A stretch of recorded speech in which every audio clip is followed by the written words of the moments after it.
Think of your average red-blooded American male. What are they like? Beer, beef, boobs, barbells. Not usually in that order, but you can usually find an American who likes at least one of these things, or what one of those things represents. Now imagine if you were one of these dudes, and one day you woke up and found out that you were allergic to most of these things. Hi, I'm Billy, and I was bitten by a Lone Star tick, and now I'm allergic to red meat, and it gets worse if I exercise or drink alcohol. This is a bro's nightmare. It all started in July of 2022, when after a frisbee golf outing with Pardon My Take, I had a bunch of tiny bites on my ankles, which I thought were just some regular bug bites, a mosquito bite, chiggers. So turns out I must have stepped on a Lone Star tick nest, and I got bitten by a bunch of Lone Star tick larvae.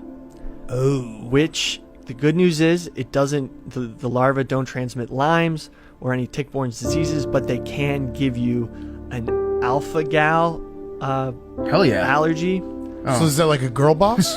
No, that means that's alpha-gal is in all red meat and dairy, and I might be allergic to red meat and dairy for the rest of my life. Oh my god, that'd be That the would be funniest thing incredible. ever. No, Billy it's goes actually the vegan. worst. John Sally was I have right. to go vegan for a month before I get the test. Wait, you really do? Yeah, Let me see your- this is- So me what see your happened to feet, carnivore Billy. Sundays? I can eat chicken, I think, and fish, but it's the Fuck. worst thing like ever. Like I might never be able to eat red meat again. He's about to cry. It was only until 6 months later that I actually found out what had happened to me.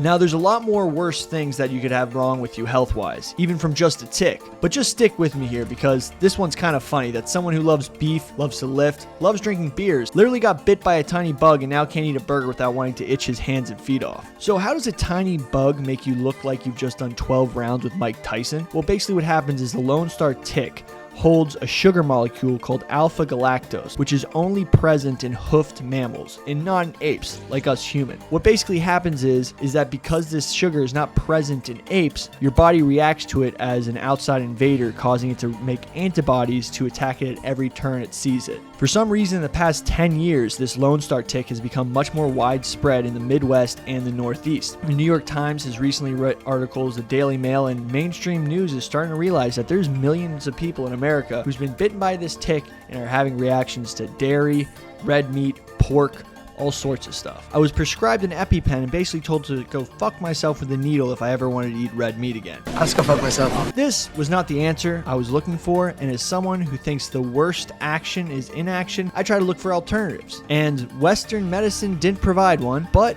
a weird Eastern medicine, which some think is just basically witch doctoring, provided some solutions. Enter acupuncture. So I'm here outside of NYC Acupuncture and Wellness. It's pretty funny because this morning the allergist called me to tell me about my test results like a week and a half later.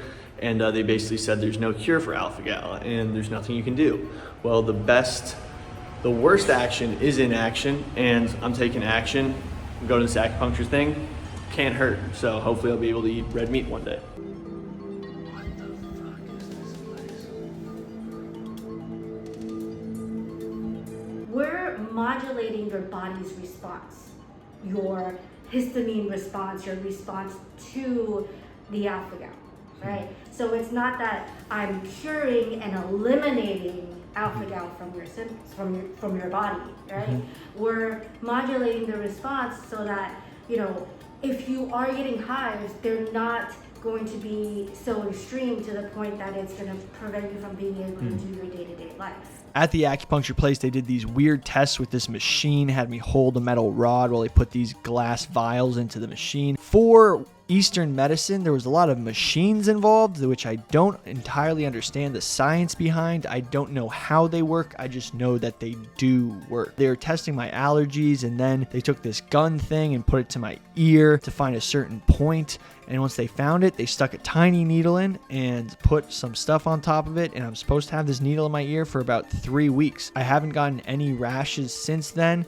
I did consume some red meat, but I'm not supposed to consume that much, but I haven't had any rashes. So hopefully after this 3 weeks, I'll be able to eat steak again. Many months later. It's crazy that my 16-month nightmare was finally over. After getting bit, it took 6 months till symptoms showed up, 6 months of doctors telling me I could never eat steak again, and then 4 months of treatment till I was finally able to lower my antibodies and not have any more reactions. It almost seemed like a miracle. I hope anyone who is watching this with alpha-gal syndrome sees that there is hope to eat red meat and dairy again. The main reason I'm making this video is because I wish there was more awareness about this affliction and how to alternatively treat it. A video like this would have made my life a lot easier a year ago. I hope you enjoyed it, and if you have alpha-gal syndrome, check out your closest acupuncture clinic and see if they provide the treatment needed. It really changed my life.